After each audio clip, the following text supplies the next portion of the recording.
Kështu që jam e qartë, jam e qetë, e vetmja gjë për cilën më vjen keq është që largimin e paralajmëroi Sali Berisha në sallën e kuvendit dhe jo ndonjë tjetër. Përveç shkarkimit nga qeveria, përndjekja politike ndaj Elisas Spiropalit duket se do të vijojë edhe brenda grupit parlamentar të Partisë Socialiste, të paktën sinjalet e para u dhan dje. Pak minuta para se të niste seanca, ish ministrja dhe ish kryetaria e kuvendit mbërriti në sallë me shpresën se do t'i kishin rezervuar një ulse të mirë mes deputetëve. Por Spiropalit ju tha se duhej të shkonte në fund të sallës.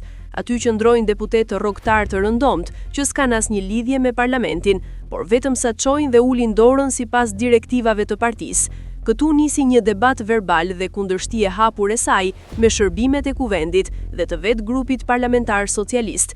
Pas disa minutash debati, u arrit të bëhej një spostim në sallë për t'i liruar vendin Elisas Spiropalit, që ajo të mos ishte në fund të sallës ku kishte zgjedhur ta rendiste partia.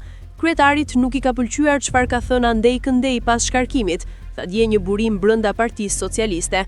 Në të njëjtat korridore flitet gjithashtu se Spiropali është shprehur se nuk përjashtohet të nisë një lëvizje brenda PS.